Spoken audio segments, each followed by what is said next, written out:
अस्सलाम वालेकुम students. Free energy ये वर्ड आजकल इंटरनेट पे बहुत ज़्यादा कॉमन है और अक्सर व बेशतर आपने वीडियोस देखी होंगी यूट्यूब के ऊपर शेयर होती हैं जहाँ पर फ्री एनर्जी की बात होती है, या फ्री एनर्जी के साथ साथ वहाँ पर एक और वर्ड कॉमन होता है और वो होता है परपीचुअल मशीन्स। अब बात यह है कि जो परपीचुअल मशीन्स हैं ये क्या होती हैं। एक परपीचुअल मोशन मशीन एक हाइपोथेटिकल मशीन होती है जो कि हमारे लिहाज से, फिज़िक्स के लिहाज से एक हाइपोथेटिकल मशीन है that can do work indefinitely, जो कि इनडेफिनेट वक्त तक काम कर सकती है, ठीक है ना, गैर मुअय्यना मुद्दत के तक काम कर सकती है without an external energy source. यानी कि मशीन एक ऐसी है जो बिना किसी एक्सटर्नल सोर्स के काम कर सकती है, उसे परपीचुअल मशीन कहते हैं।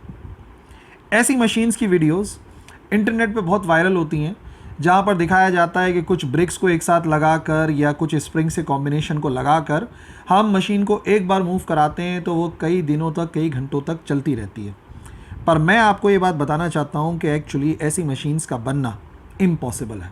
हम ऐसी मशीन्स को क्रिएट, कंस्ट्रक्ट नहीं कर सकते।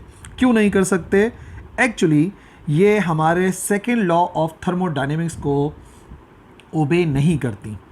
आज की जो हमारी वीडियो है वो सेकेंड लॉ ऑफ थर्मोडायनेमिक्स के एक पार्ट के बारे में है जो कि दरअसल लॉर्ड केल्विन की स्टेटमेंट है, और उसी की मदद से हम समझेंगे कि जो हीट इंजन्स हैं वो किस तरीके से वर्क करते हैं। तो चलिए शुरुआत करते हैं सेकेंड लॉ ऑफ थर्मोडायनेमिक्स की केल्विन की स्टेटमेंट को समझने से। It is impossible to construct an ideal heat engine. Kelvin का कहना यह है कि एक आइडियल हीट इंजन को कंस्ट्रक्ट करना पॉसिबल नहीं है। अब आइडियल से क्या मुराद है? देखिए, आइडियल से मुराद होती है एक ऐसा हीट इंजन या एक ऐसी मशीन, या आइडियल जिसके साथ भी आ रहा हो, जिसकी एफिशिएंसी 100% हो, उसे कहते हैं आइडियल। तो इसका मतलब केल्विन की स्टेटमेंट बन गई कि हम ऐसे हीट इंजन को कंस्ट्रक्ट नहीं कर सकते जिसकी एफिशिएंसी 100% हो। 100% होने का क्या मतलब है? एफिशिएंसी जनरली हम कैसे मालूम करते हैं? एफिशिएंसी मालूम की जाती है आउटपुट डिवाइडेड बाय इनपुट, और फिर हम कराते हैं मल्टीप्लाई बाय 100। और जब हम एफिशिएंसी 100% कहते हैं तो हमारे कहने का मकसद ये है कि जो इनपुट हो वो बराबर हो जाए आउटपुट के। अगर किसी भी मशीन का इनपुट उसके आउटपुट के बराबर होता है तो उसकी एफिशिएंसी 100% हो जाती है, फिर उसे आइडियल मशीन कहते हैं।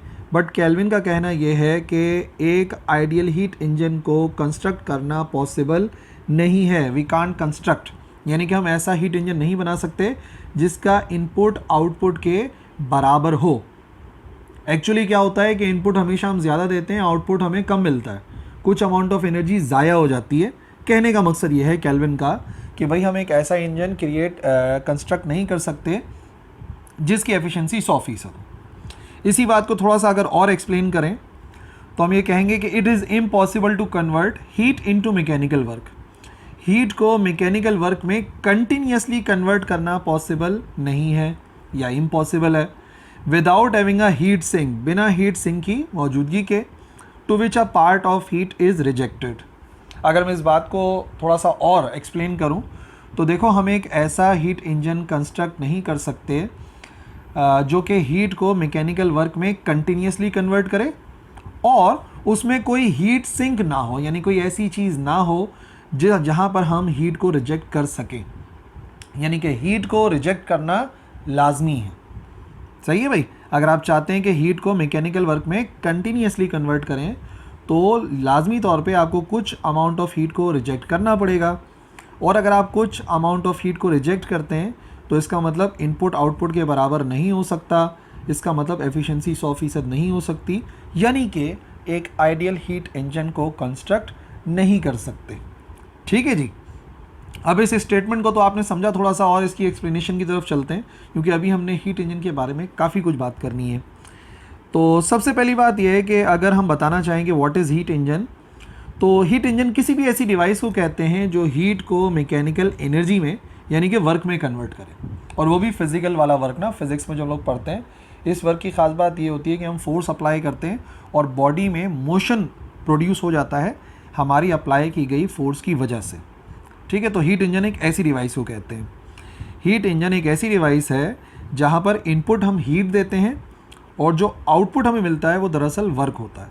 यानी कि हीट इंजन का मेन जो काम है वो है हीट को मैकेनिकल वर्क में कन्वर्ट करना।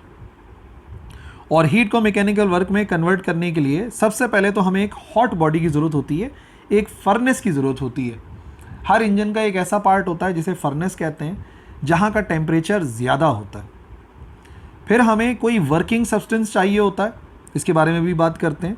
और तीसरे नंबर पे एक कोल्ड बॉडी चाहिए होती है जिसे हम कंडेंसर कहते हैं। तो याद रखो, हीट इंजन जो है ना, उसके 3 मेन कंपोनेंट्स हैं। एक हॉट बॉडी, एक फर्नेस होना ज़रूरी है जो हीट को प्रोवाइड करे, एक वर्किंग सब्सटेंस जो कि मुख्तलिफ हो सकता है, और एक कंडेंसर जहाँ पर हम हीट को रिलीज़ करें। ठीक है, जिसे हम कोल्ड बॉडी भी कह सकते हैं, या कंडेंसर या हीट सिंक का वर्ड भी इस्तेमाल किया जा सकता है।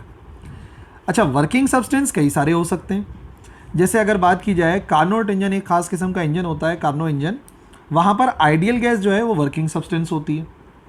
अगर स्टीम इंजन की बात करें तो पानी जो है वो बेसिकली काम करता है वर्किंग सब्सटेंस का। पेट्रोल इंजन के अंदर हवा और पेट्रोल को इस्तेमाल करते हैं वर्किंग सब्सटेंस के तौर पे। ऑर्गेनिक रेनकाइन साइकिल जो होती है उसके अंदर कोई भी ऑर्गेनिक लिक्विड होता है जैसे कि एन पेंटेन, उसको हम इस्तेमाल करते हैं एज वर्किंग सब्सटेंस। और जो इंटरनल कंबस्शन इंजन होते हैं उनमें हाइड्रोकार्बन फ्यूल को इस्तेमाल करते हैं, जैसे कि गैसोलीन हो सकता है, डीजल हो सकता है, नेचुरल गैस हो सकती है, या इथेनॉल भी इस्तेमाल होता है। तो इसका मतलब ये हुआ कि वर्किंग सब्सटेंसेस तो चेंज हो सकते हैं जहाँ पर काम किया जा रहा है, बट दो चीज़ें जो है वो लाजमी है। एक हॉट बॉडी है जहाँ से हीट को एब्जॉर्ब करेगा हमारा सिस्टम या इंजन, और एक कंडेंसर जहाँ पर कुछ अमाउंट ऑफ हीट को रिजेक्ट किया जाएगा। ये भी होना लाजमी है, इसके बिना काम नहीं चलता। तमाम के तमाम हीट इंजन का जो वर्किंग का उसूल है ना, आप इसको समझ लो पहले, फिर मैं एक्सप्लेन भी कर देता हूँ। पहले पढ़ लेते हैं इसको, क्योंकि आपने नोट्स में भी यही बनाने हैं और पेपर में भी यही लिखना है वर्किंग के हवाले से। जो हीट इंजन है वो एब्जॉर्ब करता है हीट फ्रॉम अ सोर्स, जिसको हमने क्या बोला, जिसको हमने बोला फर्नेस कह सकते हैं, हॉट बॉडी कह सकते हैं, at a relatively high temperature, ज़्यादा टेम्परेचर होता है। परफॉर्म सम मैकेनिकल वर्क, कुछ मैकेनिकल वर्क करता है इंजन।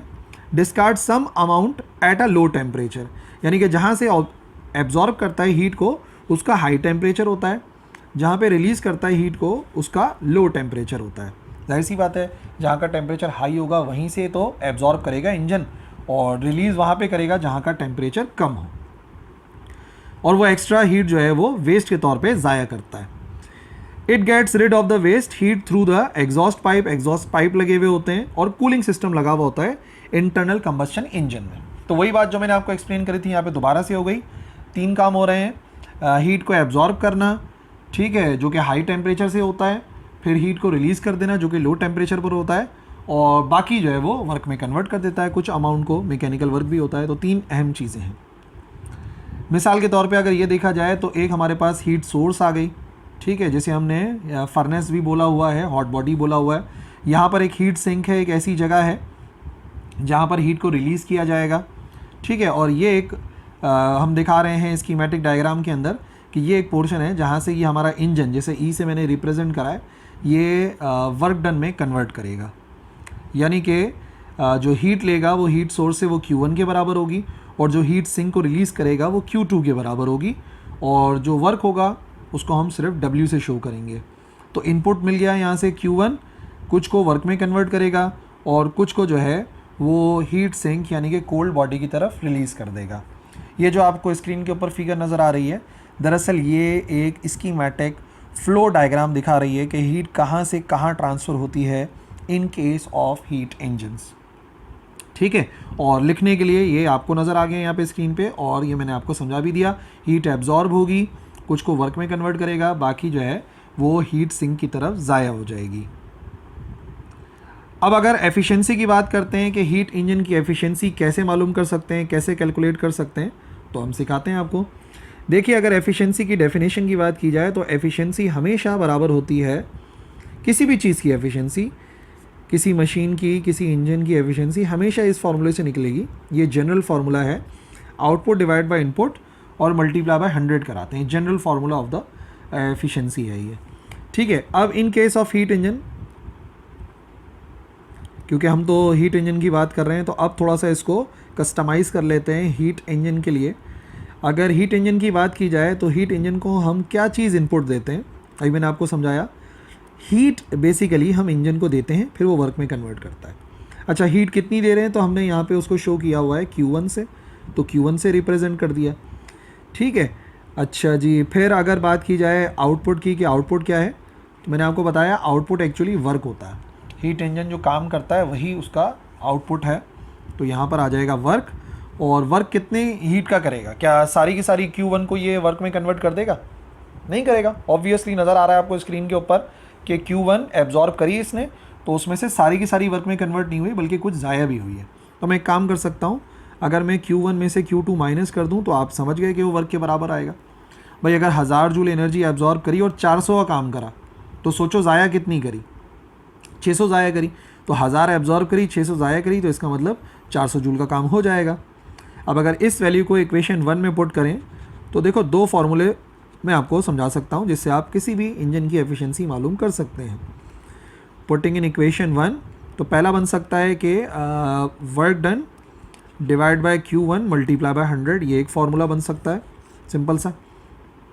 ठीक है ना, कि आपको वर्क पता है, हीट पता है, और आपने मल्टीप्लाई बाय 100 कर दिया।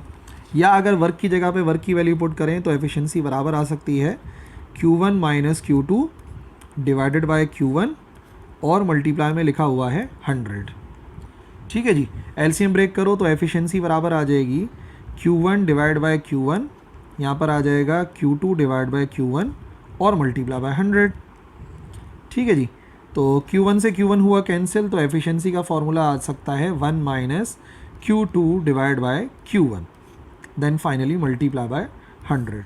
यानी किसी भी इंजन की अगर आप एफिशिएंसी निकालना चाहते हैं तो अहम बात क्या है, यहाँ पर Q1 जो है वो आ रहा है कि कितनी हीट एब्जॉर्ब करी हॉट बॉडी से, और Q2 का मतलब है कितनी हीट रिजेक्ट करी है कोल्ड बॉडी की तरफ। तो जाहिर सी बात है एफिशिएंसी अगर 100% है तो जो रिजेक्टेड हीट है ये 0 होनी चाहिए। But according to second law of thermodynamics heat का रिजेक्ट करना लाजमी है। ठीक है भाई, तो इस फार्मूले से हम एफिशिएंसी तो मालूम कर सकते हैं। पर एक अहम बात यह है, एनर्जी लॉस क्यों नेसेसरी है? क्यों हम कह रहे हैं कि भाई एनर्जी ज़ाया करनी ही पड़ेगी, एनर्जी ज़ाया करनी ही पड़ेगी? तो इस लॉस को समझने के लिए ज़रूरी है आपको पहले पता हो रिवर्सिबल प्रोसेस क्या होते हैं और इररिवर्सिबल प्रोसेस क्या होते हैं। इन दोनों में डिफरेंस समझ में आएगा तो ही आप आगे समझ पाएंगे कि भाई क्यों एनर्जी का ज़ाया होना लाजमी है। अगर बात की जाए रिवर्सिबल प्रोसेस की, तो रिवर्सिबल प्रोसेस वो वाला प्रोसेस होता है जिसको हम रीट्रेस कर सकते हैं exactly in the reverse order. हम रिवर्स ऑर्डर में एग्जैक्टली रीट्रेस कर सकते हैं विदाउट प्रोड्यूसिंग एनी चेंज। तो जो भी प्रोसेसेस रिवर्सिबल होते हैं वो रीट्रेस हो सकते हैं लगातार उसी डायरेक्शन मतलब के अपोजिट डायरेक्शन के अंदर। यानी कि जो रिवर्सिबल प्रोसेस होते हैं वो हमेशा इक्विलिब्रियम स्टेट में होते हैं हर एक स्टेज के ऊपर।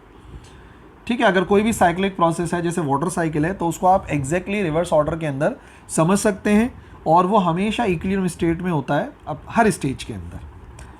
तो जो सक्सेशन होता है इवेंट्स का which brings back the system to initial condition, उसे हम साइकिल कहते हैं। मैंने आपको बताया साइक्लिक प्रोसेस होता है। और रिवर्सिबल साइकिल वो होती है जिसमें सारे के सारे चेंजेस को हम रिवर्स कर सकते हैं। ठीक है, अब याद रखना है बात, रिवर्सिबल में रिवर्सिबल का क्या मतलब है?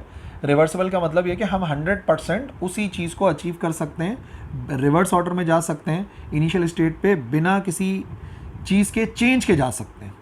और रिवर्सिबल प्रोसेस ही 100% एफिशिएंट हो सकते हैं। याद रखिएगा, रिवर्सिबल प्रोसेस होंगे तो ही 100% हो पाएंगे, आप वापस जा पाएंगे। इररिवर्सिबल में देखते हैं क्या ऐसा हो जाता है।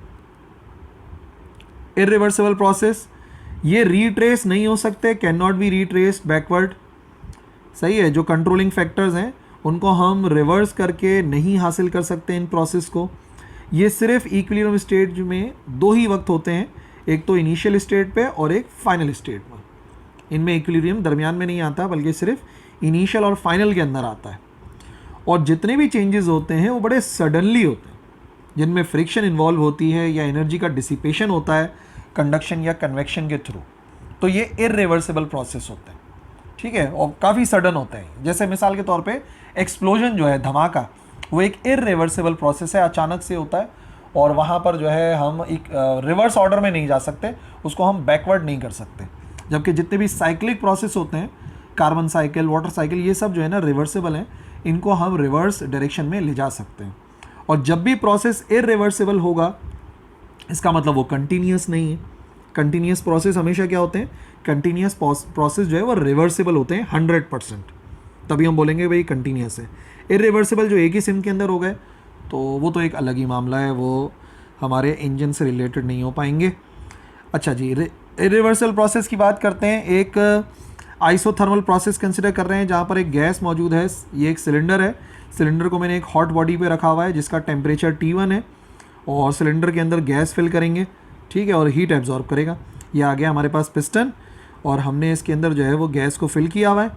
ये आ गई गैस, और अब आहिस्ता आहिस्ता हीट को एब्जॉर्ब करके पिस्टन ऊपर की तरफ मूव कर रहा है और वर्क में कन्वर्ट हो रहा है, ठीक है। इसी चीज़ को अगर आप दोबारा से देखें तो यहाँ से ये हीट को एब्जॉर्ब कर रहा है Q1, और फिर उसको जब ऊपर जा रहा है तो किस में कन्वर्ट कर रहा है, वर्क में।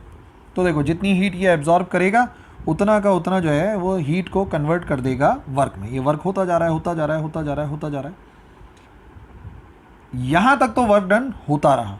पर अब क्या करें, अगर और ज़्यादा हीट एब्जॉर्ब करेगा तो ये तो पिस्टन बाहर निकल जाएगा। इसका मतलब ये कि मुझे इस प्रोसेस को कंटिन्यूस बनाने के लिए रिवर्सिबल बनाना ही पड़ेगा।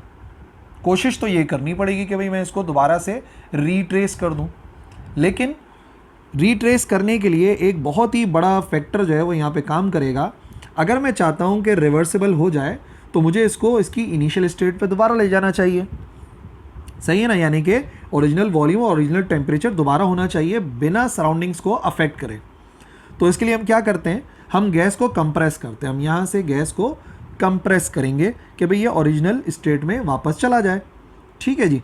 तो इसका मतलब ये कि मुझे इसके ऊपर एक्सटर्नल वर्क डन करना पड़ेगा, समझ रहे बात। अच्छा, जब हम एक्सटर्नल वर्क डन करते हैं तो यहाँ का टेम्परेचर तो इंक्रीज़ होने लगता है, टेम्परेचर बढ़ने लगता है।